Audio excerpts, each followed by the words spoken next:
ለናቸው ቤቶች እጣ ይወጣልና የጣው ተጠቃሚ ይሆናሉ ቅድሚያ እነሱ ነው ሊያገኙ የሚችሉት መስጠት ነው የሚለውን መልስ በ2005ም በ1997ም የቆጠቡ ዜጎች ቁጠባቸውን እስከቀጠሉ ድረስ የከተማ አስተዳደሩ ጣሊያ ወጣ ዝግጁ ነው ማለት ነው። 200,000 የቆጠበም ሰው አለ የ2005 ተመዝጋቢ ነኝ የሚል 1000 የቆጠበም አለ የ2005 ተመዝጋቢ ነኝ የሚል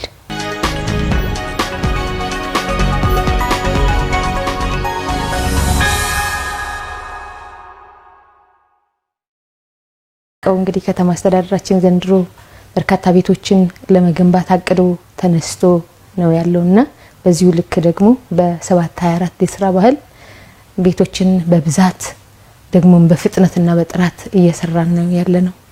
መልካም እንግዲህ እንደሚታወቀው ከለውጡ በፊት የነበረው የቤት ልማት ስራ ብዙ ጉድለቶች ግድፈቶች የነበሩበት ነው። ከጥራት አንፃር ከፍጥነትም አንፃር ፍላጎትንና አቅርቦትን ከማጣጣም አንፃር በጣም ከፍተኛ ችግር የነበረበት እንደሆነ ሁላችንም የምንዘነጋው አይደለም።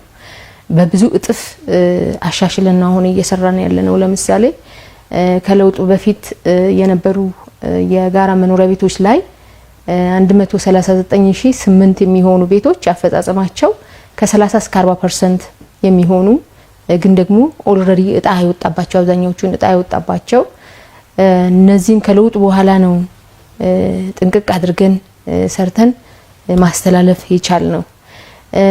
ከዚህ ችግር ደግሞ ጣት ስላለበት ከተማ አስተዳደሩ በርካታ ትምህርቶችን በመውሰድ ቤት አቅርቦት ላይ ያለውንም ስብራት ለማከም ያስችል ዘንድ አቅርቦቱን በብዛት እንዲቀርብ ለማስቻል ከቤት ግንባታ ወደ ቤት አቅርቦት ነው ሺፍት ያደረገው ከተማ አስተዳደሩ።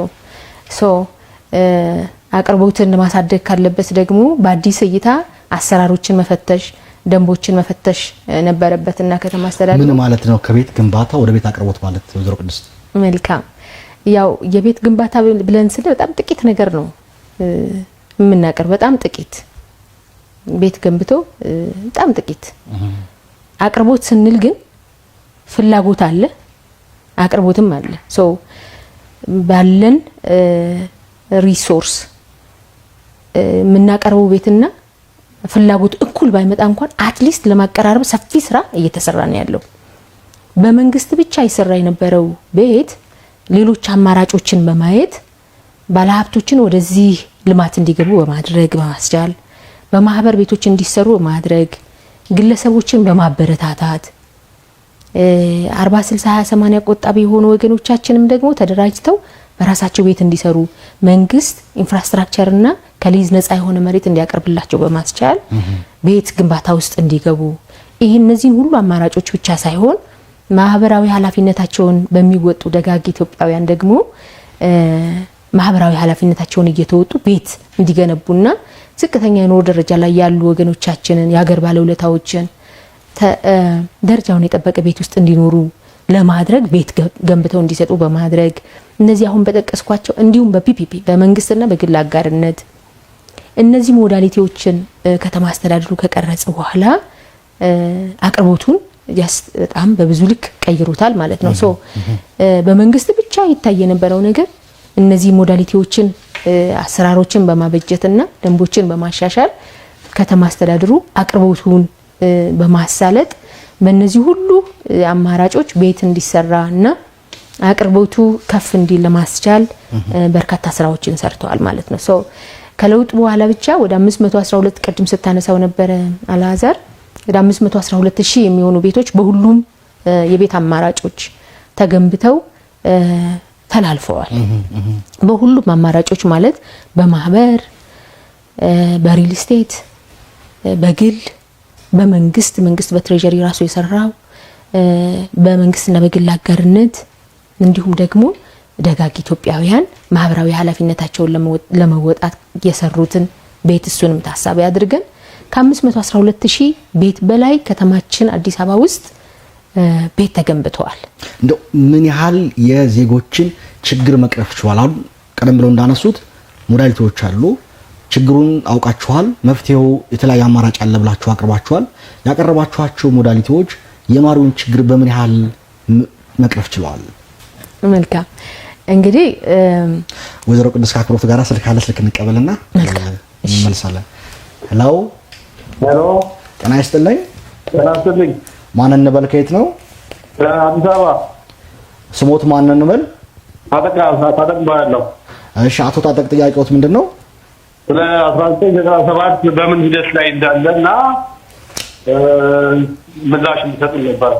ስለ ደወሉ ከልብ እናመሰግናለን። ምላሽ ያገኛሉ፣ ይጠብቁን። አሜን። አመሰግናለሁ። እናመሰግናለን። መልካም ይቀጥሉ ወይዘሮ ቅድስት። ከተማችን ላይ አንደኛ እንደሚታወቀው ብዙ ለኑሮ ምቹ የሆኑ ቤቶች አዲስ አበባ ከተማ ውስጥ ማግኘት በጣም የማይታሰብ ነው አይደል? ሶ እነዚህ ለኑሮ ምቹ ያልሆኑ ስታንዳርዳቸውን ያልጠበቁ ጥግግታቸው የበዛ ለአደጋ በጣም የሚያጋልጡ ቤቶችን አፍርሶ ዘመናዊ ቤት ከመገንባት ይጀምራል። ከተማ አስተዳደሩ በዚህ በጣም ብዙ ስራዎችን ሰርተዋል። ደረጃውን የጠበቀ ስታንዳርዱን የጠበቀ ቤት የሚባለውን ለሰው ልጅ የሚመጥነውን ቤት ከመገንባት አንጻር ሰፊ ስራ ተሰርተዋል። በሪል ስቴትና በግል አልሚዎችም በጣም በርካታ ቤቶች ተገንብተዋል። እንዲሁም ደግሞ በማህበር እየሰራናቸው ያሉ በርካታ ቤቶች አሉ፣ በመንግስትና በግል አጋርነትም በተመሳሳይ። ስለዚህ እነዚህ ቤቶች ሲገነቡ ተጠቃሚው ህዝብ ነው። ምንም እንኳን ፖፑሌሽኑ እየበዛ ሲሄድ የቤት ፍላጎቱ በዛ ልክ እንደገና እየሰፋ ቢሄድም በጣም በርካታ ወገኖቻችን የቤት ተጠቃሚ ማድረግ ችሏል። ከተማችን አዲስ አበባ የ97 ተመዝጋቢዎች በእርግጥ 97 እና 2005 ተመዝጋቢዎቻችን ከተማ አስተዳደሩ ምላሽ ሰጥቷል። ኦፊሻሊ ዘንድሮ በመንግስት በጀት ብቻ ወደ 50 ሺህ የሚሆኑ ቤቶችን እየገነባን ነው። ታሳቢ ተደርጎ እነዚህ ቤቶች እየተገነቡ ያሉት እነዚህን ወገኖቻችንን ነው። ስለዚህ ከዘንድሮም እንዲሁ ኮንቲኒየስ እየሰራን ባለናቸው ቤቶች እጣ ይወጣልና የእጣው ተጠቃሚ ይሆናሉ። ቅድሚያ እነሱ ነው ሊያገኙ የሚችሉት የሚለውን መልስ ለመስጠት ነው። ስለዚህ በ2005ም በ1997ም የቆጠቡ ዜጎች ቁጠባቸውን እስከቀጠሉ ድረስ የከተማ አስተዳደሩ ጣሊያ ወጣ ዝግጁ ነው ማለት ነው። እውነት ነው። አሁን ምንድነው መታሰብ ያለበት? ያው ይመጣሉ፣ እኛም ጋር አገልግሎት ለማግኘት ይመጣሉና እኛም እንነግራቸዋለን። ቁጠባቸውን አጠናክረው መቀጠል አለባቸው። ለምሳሌ 200 ሺህ የቆጠበም ሰው አለ የ2005 ተመዝጋቢ ነኝ የሚል 1000 የቆጠበም አለ የ2005 ተመዝጋቢ ነኝ የሚል። ስለዚህ ቅድመ ክፍያ ሊከፍል የሚችለው ብር ደግሞ ሊኖረው አይችልም ማለት ነው። ለምሳሌ ባለ 2000 ብር ቆጠብኩ የሚለው አሁን ቅድመ ክፍያ ሊኖረው አይችልም ማለት ነው። ሰው ያን ማጣጣም ያስፈልጋል። ስለዚህ ቁጠባቸውን አጠናክረው መቀጠል አለባቸው። አንደኛ ነገር በፊት በነበረው ሬት ወይም ደግሞ በፊት በነበረው ዋጋ አሁን ያለው ነባራዊ ሁኔታ እናውቃለን አይደለም? በዛ ዋጋ አሁን ይገኛል ማለት አይቻልም። ስለዚህ ቁጠባቸውን አጠናክረው መቀጠል አለባቸው። ግን ደግሞ ከተማ አስተዳደሩ እነዚህን ቆጣቢዎች ቅድሚያ እድል ሰጥቶ በመንግስት የተገነቡትን ቤቶች ብቻ ሳይሆን በመንግስትና በግል አጋርነት እየተገነቡ ያሉ ቤቶች አሉ። እነዚህ ቤቶች ለምሳሌ 30% የመንግስት ሆኖ 70% የአልሚው ከሆነ በመንግስትና በግል አጋርነት እየገነባን ያለናቸው ቤቶች 30% ለመንግስት ለከተማ አስተዳደሩ የሚሰጠውን የቤት ድርሻ ለቆጣቢዎቻችን ሊሰጥ ነው መንግስት ወይ ከተማ አስተዳደራችን ተዘጋጅቶ ጨርሶ ያለው ማለት ነው። ድጎማ ይሆናል። ይሄ አልሚ 30% የኛን ድርሻ የከተማ አስተዳደሩን ድርሻ ወደ ቤቱ ይደጎምና ቤቱን እሱ ያለማለንን ቤት ለቆጣቢዎቻችን እንዲሰጥልን ነው ከተማ አስተዳደሩ በጣም በስፋት እየተሰራ እየሄደበት ያለው ማለት ነው። ሶ በመንግስት የሚገነባው ብቻ ሳይሆን በመንግስትና በግል አጋርነት እየተገነቡ ያሉትን የቤት ልማቶችንም ለቆጣቢዎቻችን ለማስቀረት የራሱን ድርሻ ከተማ አስተዳደሩ 30%ን ደጉሞ እዛው ላይ ደጉሞ ለራስ ለማስቀረት ሰፊ ስራ እየሰራ ነው ያለው። እንደው ወራንሳን በያስኩትን ጥያቄ ነው ወደፊት ያመጡብኝ። የዚህ የመንግስት የግል አጋርነትን በተመለከተ አንደኛው ሞዳሊቲ ነበር። ከሱ አንፃር ምን ያህል ቤቶች ናቸው የተገነባው? አሁን ምን ያህል ዝግጁ ሆነዋል ጣለ መውጣት የሚለውን ጥያቄ ማንሳት ፈልጋለሁ። መልካም። በመንግስትና በግል አጋርነት ቤቶችን ለመገንባት ወደ 120 ሺህ የሚሆኑ ቤቶችን ውል ተዋውለናል። ከነዚህ ላይ ወደ 97 ሺህ አካባቢ ወደ ትራክ የገቡ ናቸው። ከነዚህም ደግሞ አሁን ሰርተን እንጨርሳቸዋለን ብለን ያቀድናቸው ደግሞ አሉ። እነዚህን ወደ 27 ሺህ የሚሆኑ ቤቶች እናጠናቀቃለን ብለን የያዝናቸውን በስፋት እየተሰሩ ነው። ለምሳሌ ሩቅ ሳንሄድ እዚህ ካዛንቺስ ያለውን አያት ሪል ስቴት እየሰራ ያለውን እናውቀዋለን ብዬ አስባለሁ። እዚህ ፒያሳ ደግሞ ያለውን ደግሞ በተመሳሳይ ማለት ነውና በጣም በፍጥነት እየሰሩ ያሉ አልሚዎች አሉ። በአንድም በሌላም እየዘገዩ ያሉ ግን በርግጥ አሉ። ዞሮ ዞሮ እኛ ይዘን እየሄድን ያለነው በፍጥነት በተለይ እየሰሩ ያሉትን እንደነ ኦቪድ ያሉትን አያት እና ሌሎችም አልሚዎችን እነሱን ያዝ አድርጎ የኛን ድርሻ ደግሞ ለቆጣቢዎቻችን ዋጋ እንዲቀንስ ማለት ነው ሰጥቶ ወደኛ ለማምጣት ሰፊ ስራ እየተሰራ ነው ያለው። እንደው ወይዘሮ ቅድስት ቁጥሩ ምናልባት በይፋ ላይ ታውቅ ይችላል፣ ግን ምን ያህል ቤቶች አሁን እጃችሁ ላይ አጠናቃችሁ በቅርብ እንኳን ይወጣል ብለን ብናስብ ክብርት ከንቲባ ከ100 ሺህ በላይ ቤቶች በየአመቱ ለማውጣት እየሰራን ነው ብለዋልና ይሄንን አዲስ ነገር በቤቶች ዘርፍ ምን አለ ብለን እንውሰድ? ከግንባታው አንፃር በፍጥነትና በጥራት ለማጠናቀቅ ቁጥሩ ምናልባት ሊለያይ ስለሚችል ግን በፍጥነትና በጥራት ሰርቶ ለማጠናቀቅ ምን ያህል ቁርጠኝነት ያለ በእናንተ በኩል? መልካም እንግዲህ ቅድም መጀመሪያ ላይ መነሻ ላይ ስታነሳው እንደነበረው 3 ሳይቶችን በ9 ወር አጠናቀናል። ጀርመን አየር ጤናና ግራር ሳይትን ይሄንን በ9 ወር እናጠናቀቅ። እነዚህ መንደሮች የተሟላ አሚኒቲ ያላቸውን መንደሮች ስንገነባ በአዲስ እይታ ነው ከተማ አስተዳደሩ አዲስ እይታ በአዲስ አሰራር ኮስት ሚኒማይዝ አድርጎ ሊባክኑ ያሉ መሬቶችን ቆጥቦ ሰብሰብ አድርጎ ነው የሰራቸው። ከዚህ ብዙ ኤክስፒሪየንስ ወስደናል። ስለዚህ ከዛ የወሰድነውን ኤክስፒሪየንስ ደግሞ አሁን 100 ሺህ የሚሆኑ ቤቶችን ዘንድሮ ብቻ እንገነባለን ብለን ስንል 50 ሺህ በመንግስት ትሬጀሪ ነው ወይም በመንግስት በጀት ነው።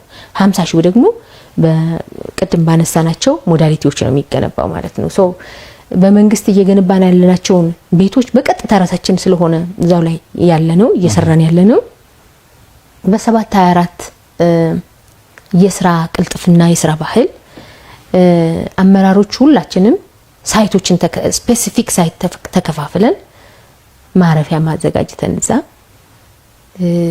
ቀንና ሌሊት ነው ስራዎች እየተሰሩ ያሉት ማለት ነው። ሚኒመም በአንድ ሳምንት አንድ ስላብ እንሞላለን ሚኒመም። ሶ በዚህ ፍጥነትና ጥራትንም አክለን በተቻለ መጠን እየሮጥን እንገኛለን። ሌሎች ሞዳሊቲዎችም እየተንጠባጠቡ እንዳይቀሩብን ሰፊ ድጋፍና ክትትል እያደረግን እየሰራን እንገኛለን። እንደው ይሄን ጥያቄዎች ሰብሰብ አድርጌ ላጠናቀው እዚህ አካባቢ ያለው በቤቶች ልማት ዘርፍ ምንድነው አዲስ የለወጣችሁት ነገር? ቀድሞ ከነበረው ብልሽትና በዘርፉ የነበረውን ስብራት ለመቀየር የወሰዳችሁት እርምጃ ምን አዲስ ነገር ነው ይዛችሁ መጣችሁ? ምን ለወጣችሁ? ከቤት ልማት ጋር ተያይዞ ቀድም እንዳልኩት ነው ከግንባታ ወደ አቅርቦት ነው ሺፍት ያደረግነው። አቅርቦት ስንል ቤት የሚገነባው መንግስት ብቻ ሳይሆን ሌሎች አማራጮችንም መጠቀም አለብን። በዛ ልክ አቅርቦቱ ሰፊ መሆን አለበት የሚል ስታንድ ስለነበረው ከተማ አስተዳደሩ ይሄን አዲስ እይታ ይዞ ነው የመጣው ከተማ አስተዳደሩ። ይሄን እይታ ደግሞ መተግበር ይጠበቅበት ነበር ቤቶች። እነዚህን እይታዎችን ተቀብሎ እየተገበረ ነው ያለው። ሁለተኛ ስራዎችን በሙሉ በቴክኖሎጂ ማዘመን፣ ይሄ የድሮ አሰራሮችን ትቶ አዲስ በዘመን አሰራር ቴክኖሎጂዎችን በመጨመር ፍጥነትና ጥራትን ሊጨምሩ የሚችሉ የተለያዩ አማራጮችን በመጠቀም ኮስት ሚኒማይዝ ሊያደርጉ የሚችሉ አሰራሮችን በመተግበር እየሰራን ያለ ነው። ያው በርካታ ስራዎች እናንተም እየዘገባችሁ ስላለ ማለት ነው። ሌላው ተቋሙን በቴክኖሎጂ ማዘመን ነው። ተቋሙን በቴክኖሎጂ ማዘመን ስንል አብዛኛዎቹን አገልግሎቶቻችን አሁን መሶብ ገብተዋል። ቢሮም መጥቶ አገልግሎቱን መውሰድ የሚፈልግም ደግሞ አለ። እቤቱም ሆኖ አገልግሎቶቻችንን የሚወስድ ደግሞ ተገልጋይም አለን። በተቻለ መጠን የነበሩትን ብልሹ አሰራሮችን ለመቅረፍ ቴክኖሎጂ ወሳኝነት ስለነበረው ቴክኖሎጂዎችን አፕላይ አድርገን ተቋሙ ውስጥ ስራዎችን ለመስራት በጣም ሰፊ ጥረት አድርገናል። እንደሚታወቀው የመንግስት ቤቶች፣ የቀበሌ ቤቶች እና ንግድ ቤቶች በአንድም በሌላም ድሮ በፊት ላይ አቢዩዝ ይደረጉ ነበር። ግን ደግሞ አንድ ቴክኖሎጂ ለምቶ ነበረ የከተማ ልማትና የከተማና መሰረተ ልማት ሚኒስቴር ያን ቴክኖሎጂ አፕላይ ማድረግ ይጠበቅብን ነበርኛ እና ወረዳ አካባቢ ላይ አሁን የምናይ ከሆነ መዋቅር የለንም። ኦልሬዲ ታጥፏል መዋቅሩ። ወረዳ ላይ ቤቶች የሚባል ተቋም የለም። ክፍለ ከተማ ነው ያለው። እነዚህን የመንግስት ቤቶች እና ሱቆችን ወደዚህ ወደ ቴክኖሎጂ ካስገባናቸው ወደ ቋት ካስገባንና ሎክ ካደረግን በኋላ ኦልሬዲ አቢዩስ ስለማይደረጉ ከዛ በኋላ ወረዳ ላይ የነበረውን መዋቅር ነው ያጠፍነው ማለት ነው። ለብልሽት በጣም የተዳረገ ስለነበረ እነሱን ሎክ ካደረግን በኋላ ነው አሁን ሌሎቹ ደግሞ ክስ ላይ የነበሩ የፍርድ ቤት ኬዝ ላይ የነበሩ እንደዚህ ሌሎችም የነበሩ ካልሆኑ በስተቀር ሌላውን በሙሉ ሎክ አድርገናል ማለት ነው። ያመጣነው ለውጥ ምንድነው? የመንግስት ውስን የሆነው የመንግስት ሀብትና ንብረት እንዲጠበቅ አድርገናል ማለት ነው። እነዚህ ቤቶች አሁን በሃርድ ኮፒ ሳይሆን ሲስተም ላይ ነው ውል የሚዋዋሉት ወገኖች። ስለዚህ ከብልሹ አሰራር መጠበቅ ተችሏል ማለት ነው። እጅግ በጣም መልካም። አንድ ጠቅለል ያደረገ ነገር እንመልስ። ያው መቼም የቤት ጉዳይ አይደለም መኖሪያ ቤት ጉዳይ የ1997ቶች እንግዲህ ጊዜውም ረዘም ያለ ስለሆነ ቁጥራቸው የተወሰነ ይመስለኛል። እና መጨረሻችን ምንድነው የሚል ነገር በርካታ ደዋዮች ስላሉ ለነሱ አንድ ደቂቃ ወስደው ምላሽ ቢሰጧቸው መልካም። የጋራ መኖሪያ ቤት ቆጣቢ የሆኑ ወገኖቻችን መንግስት ከተማ አስተዳደራችንም እነዚህን ቆጣቢዎች ጥያቄያቸውን ለመመለስ ሰፊ ስራ እየሰራ ነው ያለው።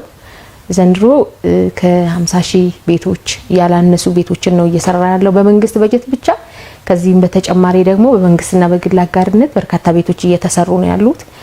በእነዚህ በመንግስትና በግል አጋርነት እየተሰሩ ካሉ ቤቶች የመንግስት ድርሻ ወይም የከተማ አስተዳደሩ 30% የሚሆን ድርሻ ለነዚህ ቆጣቢዎች እንዲደጎም በማድረግ አልሚዎቹ ለቆጣቢዎቻችን ቤቱን እንዲሸጡልን የመንግስትን ድርሻ 30%ን ደግሞ ድጎማ እንዲሆን ዋጋ መቀነሻ ድጎማ እንዲሆን ሰፊ ስራ እየተሰራ ነው ያለው።